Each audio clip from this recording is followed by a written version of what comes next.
Claire Castro. Thank you very much, Attorney Claire Castro. My former kapamilya, of course, we're both in the ABS-CBN world in the past, and my fellow YouTuber. Yes. Last time I checked. Thank you very much for gracing our little show here. It's my pleasure, Richard. Okay, di na tayo mabait masyado ngayon kasi marami tayong pag-usapan. Obviously, you have been in the crosshairs of lahat ng itong mga trolls. Parang dami lasers na nakatutok sa'yo. Parang every night na binubuksan ng mami ko yung kanyang mga vlogs, biglang lumalabas. Si Claire Castro, ito yung isa ko. Ito yung Claire. So, una-una, bakit po kayo pumasok sa gobyerno? I mean, you were doing a very good job, di ba? Doon sa, as an independent voice, as a, kumbaga, isang malaking source ng legal education. Bakit sa tingin niyo mahalaga na pumasok na kayo sa eksena? Why enter the ring itself? Actually, Richard, bago ako nag-vlog, hindi, hanggang ngayon, di ba? On leave lang ako. Trial lawyer ako. Mas ang battle ko sa korte. So, pinasok ko to, hesitant ako at first. Kasi hindi ako mapolitika eh. Hindi ako politikong tao. Mas gusto kong pribado. Kahit may nag-uudyok na, Atty. Claire, lumaban ka o tumakbo ka pagka-senador o pagka-congressman. Sabi ko, hindi, simpleng tao lang tayo. Pero nung tinawagan kasi ako, I was invited na kung pwede makausap ni PBBM. Tapos, sinabi niya sa akin kung paano ako pwede makatulong. Eh kasi sobra-sobra na talaga eh, yung mga fake news and everything. Eh siguro nakita niya, meron tayong sariling channel, nakakapag educate tayo sa may mga tao. May kredibilidad, may authority Ay, thank po. you. Yes. So with that, nag-isip ako. Hindi naman nakagad ako umuwi. Siyempre, inisip ko muna yung pamilya ko kasi nga sabi ko, pribadong tao. Na, maliban lang siyempre, nasa radio tayo, nag-vlog tayo. Pero aside from that, hindi talaga ako mapolitika. So, nung in-explain niya sa akin kung paano ako pwedeng tumulong, and siguro, I think, may chance naman na kahit paano ay makatulong tayo. Hindi lang sa Pangulo, kundi mismo sa bansa natin at sa taong bayan. So, I accepted it. Pag-usapan natin yan because meron tayong itong sitwasyon kung saan yung mga kaibigan natin na DDS, biglang next thing I know, mahilig na sila sa people power. Talagang EDSA mode na sila. At sabi ng dating Pangulong Duterte, magdi-dictatorship na. Medyo, para sa akin, medyo weird yan. Kasi naalala ko parati sinasabi niya, weak leader si BBM. Ngayon biglang diktador na. Parang wait lang, ano ba talaga?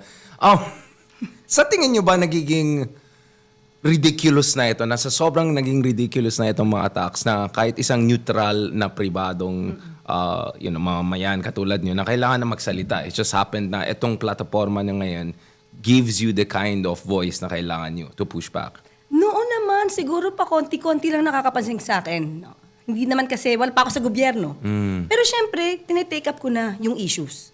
So, nandyan yung issue ni mga Duterte, nandyan na yung mga issue nila, Senator Raffy Tulfo. Hindi lang naman si mga Duterte ang tinatopic ko. So, doon hindi ako masyadong pinapansin until I was appointed as Palace Press Officer. So, siguro yung unang araw, na hindi ko naman in-expect na magiging ganon talaga ang dating sa taong bayan. And you know naman, Richard, I speak my mind.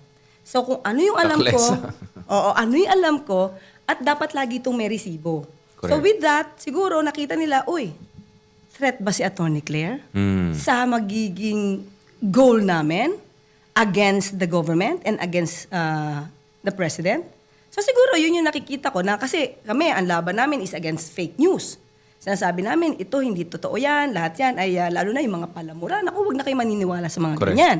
Diba kasi kung walang laman ang kanilang content, puro mura lang, ay wala yung basihan na para paniwalaan nyo. So with that siguro, iniisip nila na, naku, dapat ito si Atty. Claire, mawala. Otherwise, yung goal natin na pabagsakin. Not naman destabilization, but to pin down the president, mukhang hindi sila magiging successful. Well, may mga nagsabi na actually destabilizer na sila Yun yung term na ginagamit nila back in the day laban sa kahit sino. Kami, kung mag-criticize ka lang sa kanila, destabilizer ko na. Para sa akin, mas destabilizing yan. Pag-usapan natin point by point. Una-una, sinasabi nila na nagiging diktador daw ang administration, na pabalik na tayo sa dictatorship. Ano yung masabi niyo dyan? Unang-una, di ba? Sinabi mo nga, sabi nila weak leader. So paano ang magiging weak leader na kinukonsidera nila? Magiging ganoon katapang. Strongman bigla. Diba? Yeah. Na magiging diktador. So, contradicting yung kanilang statements para lang ba makapagsalita? Mema. So, ngayon, gusto nila, mind conditioning ito, itong si PBBM, itong si Pangulo. Naku, magkaka-martial law yan. Parang tayong lahat Pilipino.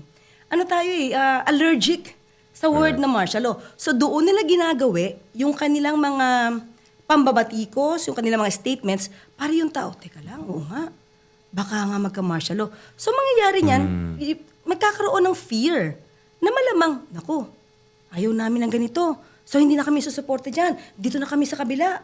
Kasi magkakaroon ng martial law. So, yun yung gusto nilang palabasin. Kahit walang ebidensya. And mind you, Richard, inamin naman to. Sinabi ko na rin before. Inamin ni dating Pangulong Duterte. Fiscal pa lang siya. Alam niya nang mag-create ng intriga. At magplanta ng ebidensya. So, hindi ba lahat halos ng sinasabi ni dating Pangulong Duterte, kahit nung pa siya'y Pangulo, hindi ba puro pang iintriga lang, tapos wala naman siyang basehan? So, wag na tayo masanay dun. Mag-level up na tayo para malaman natin sino yung fake, sino yung totoo, sino yung nang-iintriga, sino yung paplanta ng ebidensya. Well, pag-usapan natin yan because not long ago, si Attorney Panelo, dating spokesman ni Digong, ang openly sinasabi niya doon sa isang interview na may mga tao dyan sa armed forces na handa na, to do something about it. Si Pangulong Duterte himself doon sa isang press conference niya sa Davao yung last month, sabi niya, na broken na daw yung nation and the military has to... Para sa akin, that's just short of calling for coup d'etat. Hindi ba destabilizing yan? Ang dating noon, of course, mind conditioning. Ulit. Para yung mga tao, teka lang, maa-alarma na naman to. Diba? Nako, ganito na ba talaga? Ang bansa natin, ang gulo-gulo naman. When in fact, yung kwento lang naman na nagpapagulo. Pero pag lumabas ka, wala namang gulo. So, istorya lang. Istoryahan lang yan. Oo, kwentong kutsero. Kwentong kutsero, pero at the same, of course, para sa akin, hindi yan maganda para sa ating bansa kasi pangit na headlines yan. Because ako, dahil sa aking West Philippine Sea na yung atikain ko sa West Philippine Sea, parati kong kausap yung military. Close friends ko sila, even yung paano ni Digong, kaibigan natin si Secretary Lorenzana, walang coup plot or attempt or ganyan. Talagang professionalized na po yung Armed Forces of the Philippines. Kaya para sa akin, nakakainis yung mga ganyan statements kasi pag foreign investor ka or wala kang alam masyado sa Pilipinas or hindi mo nakakausap yung mga sundalo, baka isipin mo pwede magkakagulo sa Pilipinas kasi yung South Korea nga na napaka-developed country, muntik na nag-martial law, yung Thailand na katabi natin, nagkakudeta. So para sa akin, destabilizing ganitong rhetoric, kay joke time lang yan. Sinabi na, I don't know kung si Senator Trillanes ba yan or si Justice Carpio dun sa isang podcast natin. Sabi niya, hindi siya maging seditious kasi walang sumiseryoso. Kasi laging joke. Kasi hindi credible yung tao. Like, let's say, si Panelo, right? Like, walang siseryoso doon. Para sabi ko, yes, siguro yung legal threshold, yung quantum, hindi abutan. Pero para sa akin, dahil kausap ko yung mga investors, kausap, international media, kasi, assassination sa president, sabi ko, yun ang concern ko. Destabilizing yung rhetoric na irresponsible at intriguing na yan. Yun yung problema, Richard. Kasi minsan, ginagrab sila. Diba? Yan yung nagiging headlines ng mga newspapers natin. At sa international, ng social unfortunately. media. Yeah. So, ang sa akin, ang pag-aanalisa ko dito, Richard, ginagawa nila talaga na maging the country would appear na chaotic. Correct. Diba? Para maybe, walang mag-invest. Pag walang nag-invest, okay, ang lalabas niyan, mahina ang Pangulo. Kapag magulo, ngayon papalabasin nila, ang gulo-gulo. Palalabasin nila, naku, ang crime rate sa panahon ni Pangulong Marcos, mataas. Sa amin, tahimik. Ang mga droga na issue, lahat yan, halos na solve. Ngayon, ang dami na naman droga. Mind conditioning to, Richard. So, para... Well, fear-mongering, I would say. Yes, oo. Para ang dating sa tao, naku, mas magaling na Pangulo. Kailangan natin. Ang Duterte. Kaya sa susunod na eleksyon, dapat Duterte. Pero, again, ginagawa lang nila to. Para masira ang... Well, buti pa, attorney, susunod na election kasi yung vice-presidente mo ngayon whose constitutional line of succession is a Duterte. Pag-usapan natin impeachment issue later on. Pero ngayon, yung isa pang sinasabi nila, exactly, ang katulad ng sinabi nyo, panahon ni Digong, lahat ng mga drug addict, lahat ng snatcher, takot. madali maglakad kung saan-saan, kahit anong oras. Ngayon, dami ng snatcher, daming drugista. At ako, nakausap ko si General Torre, PNP, tinignan ko yung numbers. Saan galing yung rhetoric na yan? What are the facts of the case? That's why, lately, ito lang, parang nagkaroon ng podcast si Mayor Baste. Tinanong sa akin kahapon sa press briefing. Sabi ko, meron na naman Wait, pala. may podcast si Baste? Nag-podcast na sila. Okay. Meron siyang channel, right? Yeah. Sige, check natin. So, yun na naman. Ang pinapalutang na naman nila, panahon ngayon, napaka-lenient daw ng Pangulo patungkol dito sa paggawa ng krimen. Correct. Diba? Pero sabi ko, okay, kung yan ang sinasabi mo, ipakita mo yung Ebidensya. statistics mo, Yeah. data mo, hindi puro laway lang. Hindi ba, anong nangyari sa kanila, puro, again, making intrigues, puro intriga, parang doon yata sila pinanganak eh. Parang doon na sila lumaki sa intriga. DNA nila. Oo, kasi nasa dugo na nila yung paggawa ng intriga. Right. So, siyempre, hinamon natin. According sa record, sabi mo nga, PNP, even Senate President Cheese, pinacheck niya yan eh. Kasi yan din ang sinisigaw ni Senator Robin Padilla na dati, mas okay, nakakalabas kayo ng tahimik kahit gabi. Chinek ni Senator SP Cheese, base sa records, mas mataas ang crime rate during the time of former President Duterte. So walang basihan si Mayor Baste. Well, hindi ko maintindihan. Paano mo masabi na mababa yung krimen nung panahon ni Digong Wen? Okay, sabihin natin for the sake of argument, bumaba yung snatcher, yung mga petty crimes, tumaas yung homicide rates. Tumaas Murder. yung mga deaths under investigation.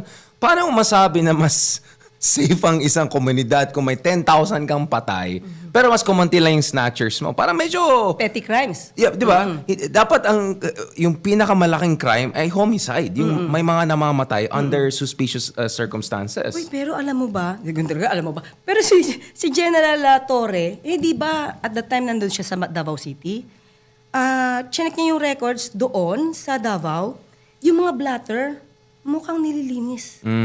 Remember that? Right. Dinodoktor. So, ibig sabihin, ibig sabihin, nakita ni General Torre, teka lang, hindi nyo lahat nangyayari. Yung lahat na nangyayari dyan, hindi nyo nilalagay. So, lumalabas tuloy, mukhang ang linis-linis. So airbrushed yan. Na-photoshop nila yung numbers nila sa Davao. Because pag tinignan mo yung homicide rates, Davao isa sa pinakamataas, if not pinakamataas. In fact, even traffic na nga, pinakamataas sila sa bansa. So ang sinasabi natin basically dito is, hindi lang intrigero, hindi lang istorya, medyo budol. Budol. Budol Yes, King. budol. Yun ang tawag ko. Now, speaking of Budol King, balikan natin yung issue ng drug war ni Digong. Kasi proud na proud sila. Napanon nila. Lahat maayos. Ganun. Sabi na, 3 to 6 months. Wala na mga kriminal. Wala na mga drugista. Ano yung true track record? Because base sa pagkaalam ko, walang tunay na big fish na nahuli. Yung isa nga, bumisita pa nga kay Digong sa Malacanang. Alam na natin, letter P at letter N. Next thing you know, biglang nawala. I mean, no offense pero yung mga nahuhuling mga supposed drug lords na iba, hindi mga big fish mga yan. What is the real score base sa mga ebidensya na meron tayo from PNP among others pagdating dito sa issue ng drug war ni Digong? Budol ba yung drug war niya? In a sense na, wala namang big fish na nahuli Maraming nagsasabi, di ba? Yung mismo nakakaalam ng mga records, hindi naging successful yung sinasabing war on drugs. Kasi ito lang. Tandaan natin, napakalaki ng nawalang shabu doon sa sinasabing magnetic lifter. Yeah. Doon pa lang. Tanong natin, tao mo nasa loob. La Peña, POC Commissioner, bakit si La Peña at that time dinideny na meron lamang shabu yun? Isabi ni dating PIDEA Chief Paul Aquino, inupuan yan eh. Inupuan niya ng sniffing dog. So meron yan. Nasaan? O ba't hindi nila yun napakita? Hindi nila yun nahanap? Ang balita lang sa news, sa ibang mga nabasa natin, kumalat yata yan sa Mindanao. Balita lang yun. Well, sa Quadcom, lumabas din yan. And si Senator Trillanes sa mga others, meron silang teorya na actually, hindi lang budol yung war on drugs. Baka fig leaf lang yan. Baka, pang-distract lang yan from a different bigger operations. Now, obviously, hindi tayo nandito to litigate that case. Yes, Ang sinasabi lang natin, baka hindi lang ito destabilization and intrigue, baka nagdi-distract din sila dahil questionable yung record nila. I mean, tarayin natin, bakit si Bas hindi tumatakbong mayor? Bakit pumasok pa yung tatay niya? Kung magaling talaga sila sa Davao. Di ba? Yeah. Bakit biglang hindi na siya matakbong mayor? Yes, Di ba? kung talagang magaling siya, di ba dapat, mas bata siya. Exactly. Si dating Pangulong Duterte mukhang hirap ng lumakad. So bakit kailangan niyo pa siyang pahirapan kung kayo na mismo, magagaling dyan? Exactly. So, yung pa lang alam natin may mga kulang. Now, so ano yung pagkakaiba ng kasalukuyan na administrasyon pagdating dito sa issue ng war on drugs? Dahil tuloy naman yung war on drugs, except iba yung methodology at paraan. What's the difference? Okay, sa nababalitaan And gaano natin. ka-effective base Oo. sa alam natin? Sa nababalitaan natin, maraming nahuhuli. Yung pumapasok dito ng mga Right. droga, maraming nahuhuli. At yan naman nasa records din. Siguro ang difference nga, ito, walang dugo na dumadanak. Sa paghuhuli, or kahit na sinasabi natin war on drugs, walang dugo na dumadanak. Unlike before, meron pronouncement at inamin din ni dating Pangulong Duterte na ini-encourage niya pa. Ino-order niya yung pulis. Sabihin dun sa mga suspect. Suspect pa lang to ha, Yeah. nahuli. Encourage them to fight. Anong reason? Para nanlaban, no? Yeah.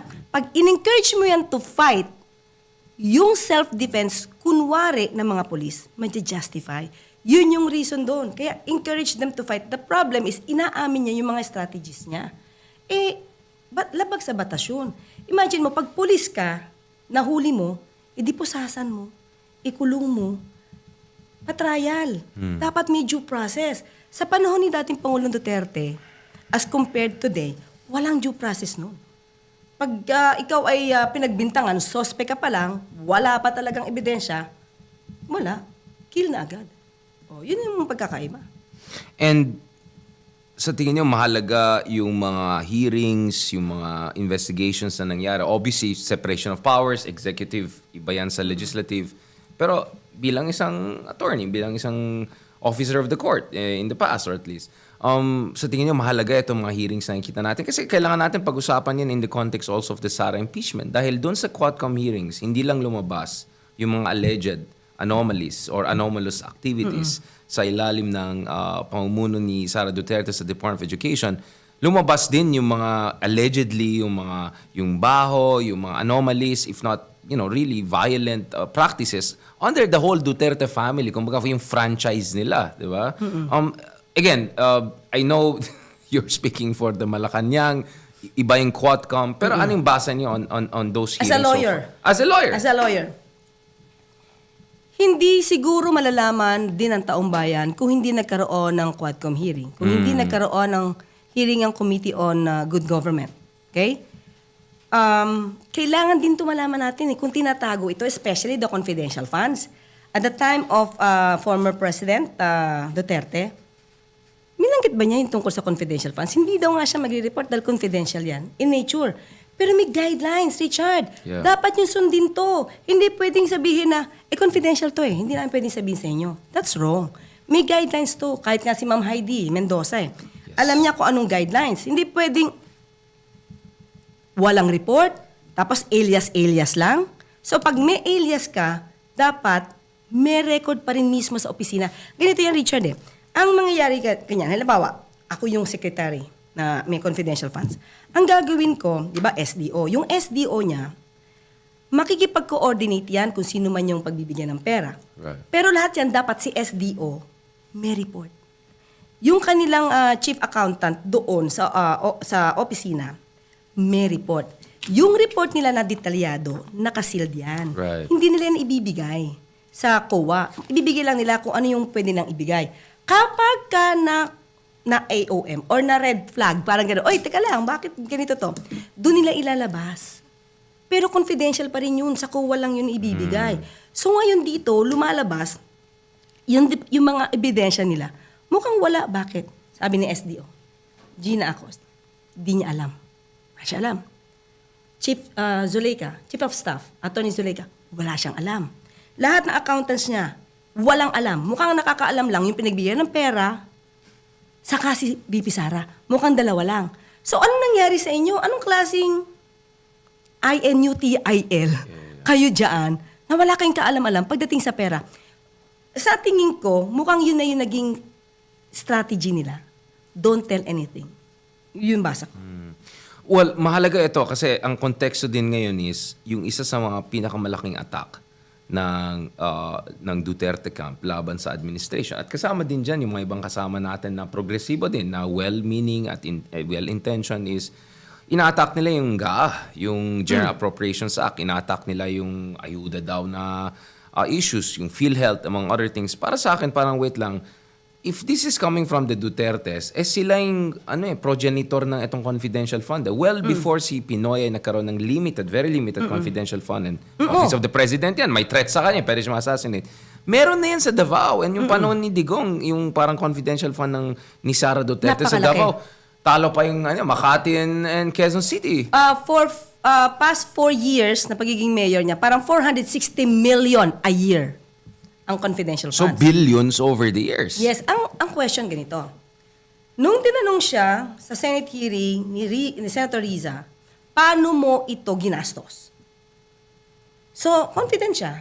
Si VP Sara at the time. Ginastos namin, yung confidential at the time na siya, nasa OVP na siya. Or DepEd yata yun. Basta confidential na nasa panahon na ng PBBM. The 125 yata, if I'm not mistaken.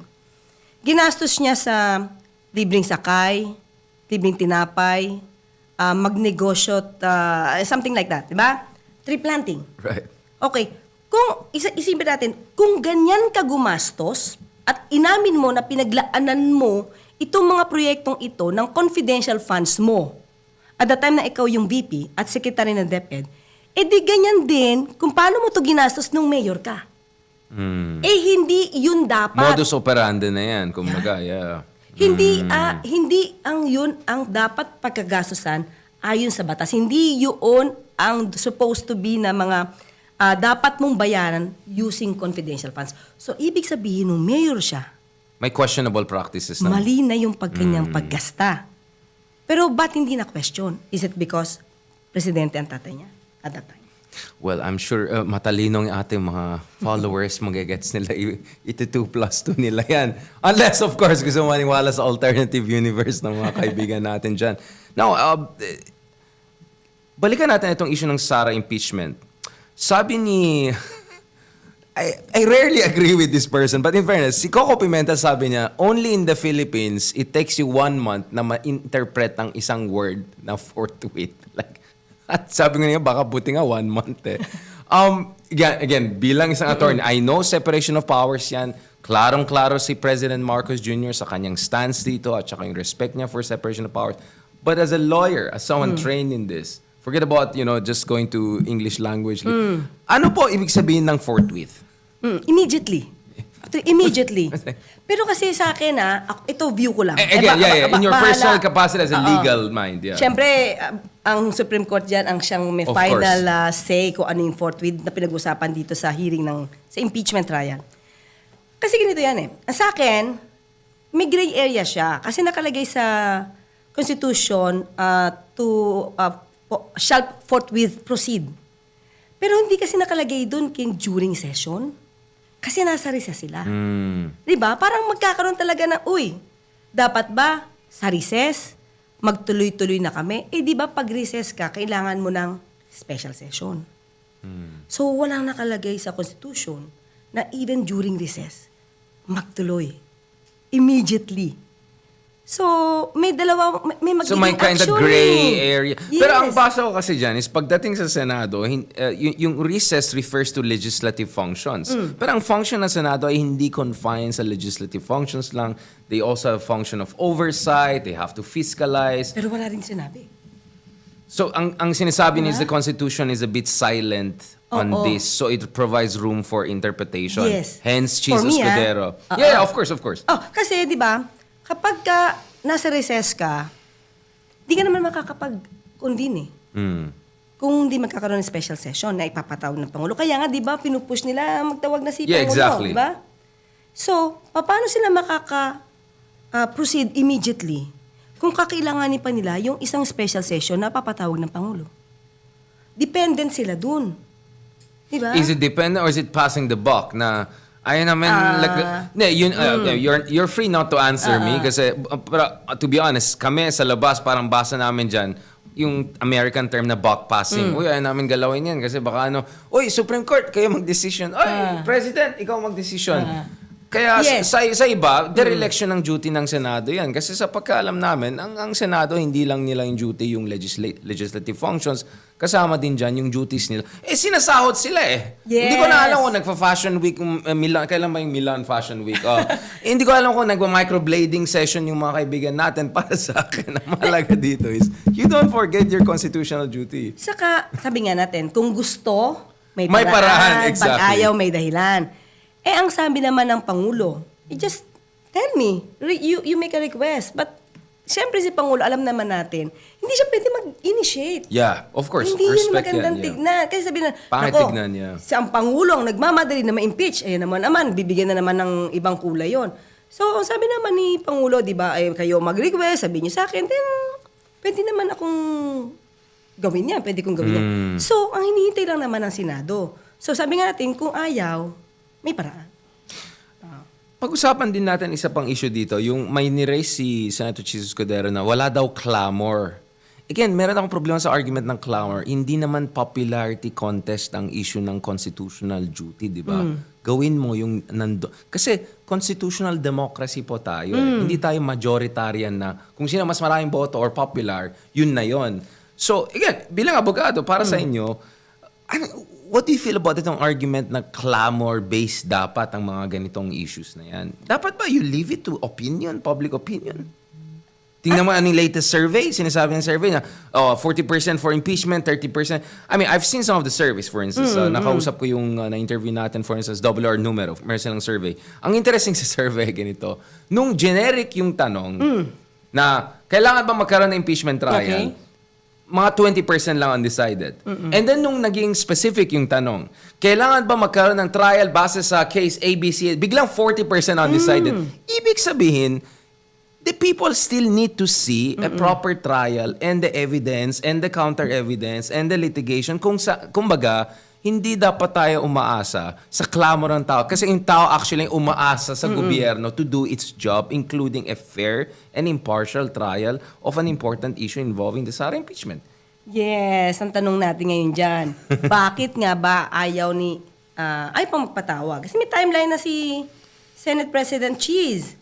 Pero parang SONA after SONA, para tagal pa. My Yeah. goodness. Pero is it not the fact na may mga re-electionists, may nangangampanya na hindi busy eh. So kung tatalungin natin to, di ba sabi nga ni Senator Bato, parang unfair naman sa amin. Kayo natapos ibibato niyo sa amin during the election. Campaign period yan. So isa ba yun sa factor? O yung iba ba nakabakasyon mode? So, sabi nga ni Senator Coco, kahit magpatawag siya, baka nga hindi magkaroon ng quorum. What about at least gagawin yung basic legal procedure infrastructure? Siyempre, I think realistically, inisip ng tao, if there's gonna be a voting pagkatapos ng election na yan. Diba? Kasi naintindihan natin, pagdating sa Senate race, close race yan, yung last 2 slots, usapan na few 100,000 yan, you don't wanna piss off the whole Davao and Solid South, gets ko yan. Pero ang sinasabi kasi ng iba, kunyari si Senator Trillanes has been very open about this for the past 6 months consistently. At least yung trial or yung procedures ng trial, ayusin natin ngayon para nakalatag na yan pagdating ng next Congress. And then we can go to the proper voting and all. Kasi continuous naman yung trial eh. Hindi naman siya yung legislation ng 19 Congress and all. Diba? Yun ang pagkaintindi ko. Ano yung take nyo dyan? Again, bilang isang lawyer. What is your take on that idea? Na you can do yung trial now or at least yung basic procedural. Kasi debate din yung procedure. Hindi ito normal court eh. At saka yung quantum of evidence. Pwede rin debatein yan. What is your take on that? Especially based on precedents. Or even the American jurisprudence. Kasi marami din silang impeachment cases eh. Including kay Trump. May decision kasi dyan, Richard, no? Sinabi na, kasi nung una, ang pinag-uusapan, continuing body ba ang Senado? Di ba issue yan? Kung Yes. pwede na lang ituloy sa susunod na, sa Kung 20th trial ngayon, Congress, yung di ba? next one, yeah. Kasi sinabi nila, pagka nag-expire na, wala na yan. Yun yung una nilang, una nilang mga atake, kung itutuloy ba after the elections. Correct. Pero may decision kasi na sinabi talaga na yung Senado, unlike the House, ang House nag-expire eh. Pagkatapos ng on the third year, wala na siya eh. Yung Senate, hindi. Continuing body siya, di ba? Pero, ang tanong kasi dito, parang meron dito Right. naging decision na continuing body ka, pero lahat na na-take up nyo, let's say, nag-start kayo ng 19th Congress. Right. Parang back to zero kayo. You have to do it again on the next Congress or 20th Congress. So, inisip ko, kung halimbawa sila ngayon ay gagawa ng rules on impeachment, mapublish yan. So, they have to do it all over again on the 20th Congress. So, yan yung mga, mga pwedeng question. Impeachment, yun nga eh. Actually, ang daming dimensions na pwede mong debatean. Okay, I'll put it this way. Ang worry kasi ng tao is, a lot in politics is momentum. Lalo pag pinag-usapan ng malalaking tao, pinag-usapan ng hustisya,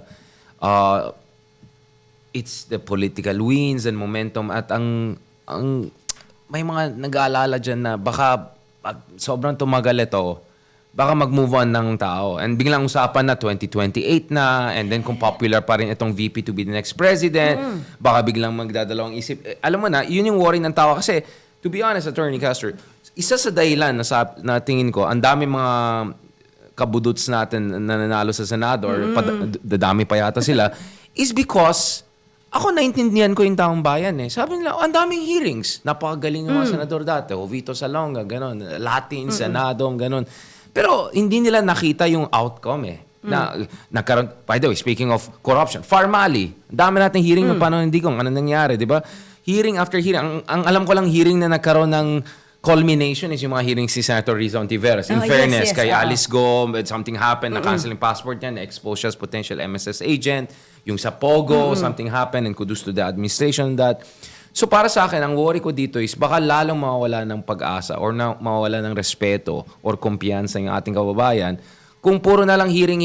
Di ba? Kasi tingnan mo, Quadcom, ang taas ng NJ, and then biglang and then pag July na, who knows anong gusto ng tao. Saka lumalamig yung issue. Yun nga eh. Pag lumamig yung issue, nakakahanap yung kabilang partido ng mga intriga. Again, intriga na natatapalan or na-overshadow itong issue tungkol sa mga grounds Nasasapawan, for impeachment. oo. Nasasapawan na Ayan, siya eh. sapawan niya. Katulad ng pinamamalita nga nila na Correct. mataas ang crime rate, lenient ang Pangulo sa crime, pamumulitika lang to, hindi yan totoo. Na-overshadow yung init nung paano yung mga palabas, mga revelations, mga witnesses, yung mga testimonies nila.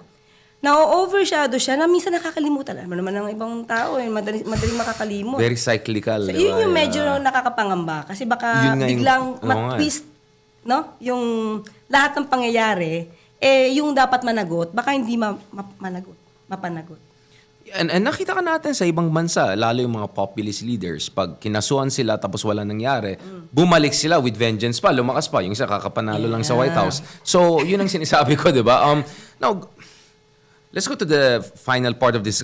Ay, dapat gawin natin monthly siguro to, no, Attorney Claire? Kasi parang ang daming pwedeng pag-usapan. I think maganda tong chemistry natin. And then, next time kasama natin si Secretary Ronald Llamas para talagang dalawang Austin na OG ang kasama natin. Unang-una, very urgent question nito. Where in the earth is Harry Roque? I mean, pati si Rizal Ontiveros. Like, for heaven's sake, nasaan si Harry Roque? Kasi, ang teorya ng iba, kunyari sabi ni Justice Carpio sa akin, baka hinihintayin niya lang matapos ng Congress kasi may show cause order, di ba? Totoo. So, kung wala na yung Quadcom, balik Wala na na. siya. Pero sabi ni General Torre, well, kung talaga may mga kaso, pogo, whatever, arestuhin namin yan no matter what. Because I'll tell you, Attorney Castro, feeling ko deep inside, ang dream situation ni Harry Roque is balik siya triumphantly as the lead defender. Siya yung defense team leader Sa ni Sara impeachment. Duterte. Okay. And mag-shine siya dyan. Feeling ko yun ang plan niya. So, kaya ang payo ko kay Attorney Panelo, like, make sure you can hold on to your star moment. Hindi, ikaw, ano ba alam natin? Saan ba siya? Abu Dhabi, Dubai, Casablanca? Nasa Macau na daw, ang huli. wow. Nag-Japan, nasa Macau. Medyo mapogo din yung Macau. Oo. Hindi, ang nakakataka lang dito, totoo yan, di ba? Siguro talagang dapat din malaman to ng Pangulo. Ba't medyo mabagal? Pero syempre dapat imbestigahan naman, baka naman may reasons, no? Pero ba't nga ba? Di ba? Parang nakapanumpa na sa embassy natin. Kasi bakit hindi ka makakapanumpa kung hindi walang jurisdiction yung Pilipinas, di ba? Walang effect yun. So nakapanumpa na, may arrest order, Kaya, pero hindi pa rin siya napauwi dito. Bakit? Di ba yun yung tanong? Yeah. Pero tingin ko, tama yon na hinihintay niya. Kasi sabi natin, may limit kasi. Yeah. Yung pag-cite in contempt, pati yung supposed to be arrest order, pag natapos na, sabi nga natin, pag na-expire yung house na nagbigay ng Exactly. arrest order, wala na yan. Pwede na siya muna. Kaya nga, I was asking si General Tole kung magkakaroon ng other, warrants of arrest on other grounds na hindi related There's pending sa Quadcom. case. Yeah, exactly. Against Yeah, him, yeah. diba? For human trafficking. And among other ones, medyo mahabang usapan, Harry. Are you gonna be the Harry Roque of this administration? I mean it in a good way. Kasi in fairness to Harry Roque, for everything I can say about him, siya ang pinakamagaling na spokesman ni Digong. By far. No offense kay Atty. Panelo and... no, I mean, ang galing niya mag-acrobatics. Parang, wait lang, di ba human rights lawyer ka? Wait lang, yung kay Jennifer Laude, di ba ano ka? I mean, magaling siya. I mean, in terms of yung dexterity, quick thinker, magaling siya. I'll give that. He's a good spin doctor. Siguro hindi I'm not saying you're gonna be, but I'm saying like, no, I'll tell this honestly because tingin namin, mabait masyado si BBM. I mean, everyone who has met BBM, siya pa yung Yes. pupunta sa'yo, mag-shake hands. Ganyan. Kaya kami mga Ilocano joke namin. Romualdez yan. Kasi mga Ilocano matapang kami. ganun ba? Di ba? Oo. So, tingin namin si BBM, hindi, Romualdez masyadong galante, mabait, gano'n. Kasi tingin namin, kailangan na medyo bardagulan. Ganun ba? Ikaw ba maging Harry Roque ng... Ano ba yung isa ng press officer? Spokesman ba yan? Ano Hindi, yun niya? spokesperson kasi si mismong Pangulo ang magsasalita for himself kasi meron siyang, magkakaroon siya ng every month na press con. Ako talaga taga-explain, Right. taga-expound kung ano man yung direktiba. Kahit naman yung kung ano nangyayari sa mga agencies, kung merong issue dyan, Yeah. ay magsasalita pa rin So tayo more dyan. FYI, mga Yes. ganon basics. Pero hindi ako magiging Attorney Harry Roque because hindi ko kaya sabihin, joke lang sinabi ni Pangulo. Hindi ko kaya yon. But I'm just saying, Harry Roque is a verb. Parang na-Harry Roque mo to. Ganun So, ba? pag isang araw sabihin na Attorney Castro ito, that's a Ayan good na. thing. Ibig sabihin, verb ka na, di ba? Last point, of course, itong Pilipinas 360 degrees, hindi ko ginawa yan dahil lang gusto ko mag-atake ng isang kampo or ito ay ukol sa ating bansa. Ano yung pwede natin gawin? Para sa akin, ang pinaka-frustration ngayon is itong pagkakaren ng mga Dutertes. Parang gusto nila sila na lang parating bida, ganun. It's distracting us, right? And papunta na tayo sa legacy years ni Pangulong Marcos, in the last, it's gonna be the last 2-3 years of his term. And dito dapat papasok yung infrastructure projects, legacy years, and setting the tone for, the next 10 years for the Philippines. Hopefully, upper middle income na tayo soon. Ikaw, Attorney you're still new to this administration, but nevertheless, ano yung sense of investment mo na sana itong gulo na politika mawala para mag-focus tayo sa mga real issues, yung gut issues, economic issues, infrastructure issues? Yes, ito nga nung isang araw, nakipag-meeting kami kay Secretary Laurel. Hindi naman to news eh. Yeah. Pero ang dami pala nilang ginagawa for the farmers. Okay, marami talaga. Nakita ko, meron pa rin silang project para magkaroon ng cold storage, para yung mga gulay na hindi nabebenta kasi oversupply. Dapat turuan ang farmers kung paano. The problem is ngayon, because of the law, hindi kasi pwede yung DA, sila ang bumaba mismo sa farmers. Right. Kasi ang municipal agriculturist ang may karapatan makipag-usap sa farmers. So DA, hindi makadiretso. Pero sana nga, ang DA mismo ang makababa sa farmers. So ang gagawin nila is, gusto nilang turuan yung mga farmers, huwag kayong sabay-sabay magtanim. Yeah. Kasi mag-oversupply talaga yan. So mangyayari dyan, mumura ang item na pinreduce nyo. So dapat turuan yon. And at the same time, sabi nga na, magbibuild tayo ng cold storage para kung may mga gulay na hindi nabebenta because of oversupply, pwede na lang ma-stock dun. So yun yung gusto nilang, meron na actually. So itong mga proyekto na to, Right. actually, isa lang ito marami.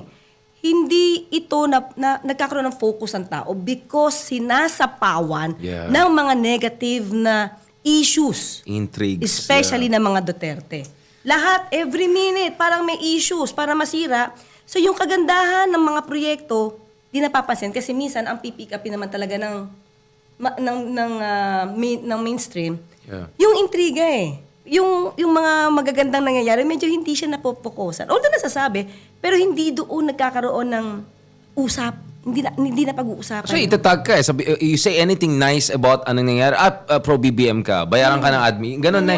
Naging ganon na. Wine-weaponize na parang shutdown. Like, hindi natin sinasabi na Denmark tayo or first world tayo. Pero at least naman may mga nangyari. I mean, ako personally, a lot of my research nga, kanina, kausap ko ng some of the American foreign investors, yung right-of-way issues. Mahalaga yan. Like, we have to do something about it. Ang daming mga projects na delay, nagkaroon ng reshuffling sa DOTR recently. Hopefully, we'll talk also to Vince Dizon soon, Secretary Dizon, to also talk about what are we gonna do to accelerate projects. So in short, ang dami pang kailangan gawin. Kaya ako, para sa akin, napaka-unpatriotic and anti-Filipino. Lahat ng itong pagkakaren, lahat ng itong istorya And I will be honest, I just see it as nothing less than destabilization. Alam mo, Richard, ito hindi ito napapansin because nagkakaroon ng issue about PhilHealth. But because of that, siyempre dapat i-justify naman yung pagkuha ng 60 billion. But because of that 60 billion, and that's accumulated revenue, sana maayos talaga to. Out of that, nabayaran yung health emergency allowance, especially yung mga frontliners natin na hindi nabayaran nung panahon ng pandemic. Hindi sila nabayaran, di ba kaya heya Yeah, sila. naala ko yan. Yeah. Pero ngayon, because of that, nabayaran sila. Wala na sumisigaw halos ng heya-heya. Di ba nabayaran yung mga frontliners na nagkaroon ng neglect, hindi napansin, yung kanilang pagtatrabaho at paghihirap sa panahon ni Pangulong Duterte. Pero ngayon, nabayaran na po sila. On that note, hindi ko, parang PhilHealth, ano rin pala kayo. No, I'm just kidding. On that note, sa next episode, siguro kausapin din natin ang PhilHealth because that's a very complicated, multi-layered issue. Yes, napaka-technical. Technical issue. And at the same time, sa tingin ko, all sides have to be heard. Kasi yung mga kaibigan natin na genuine opposition, very clear yung stance sila, nasa Supreme Court na ito as we speak, may oral arguments na among others. But at the same time, ang nakakainis sa akin is, any legitimate question raised by the legitimate, genuine opposition, wini-weaponize ng mga kaibigan natin for their own political agenda and personal interest. Kaya parati ko sinasabi, let's criticize the government all you want, but make sure hindi ka magpapasakay or magpapagamit sa mga iba. Alam na ng mga kaibigan natin sino mga to. Anyway, before I make more enemies, thank you so much, Attorney Claire Castro, Yusek Castro, for this hopefully inaugural joint episode. Let's call it RNC or something. Let's come up with the term. Kasi kami ni Ronald Llamas, R&R kami. Like Ronald and Richard. So gagawa din tayo ng version niyan. Thank you so much. Mabuhay po kayo. Keep safe, keep strong, and energy drink kasi dadami yung bashers mo, and bashers are always good because it's good for engagement. So we welcome more bashers, more critics, and more engagement dito sa Pilipinas 360 and with our latest guest, Claire Castro, Yusek Castro. Thank you so much, ma'am. It's my honor. It's my honor. God bless po.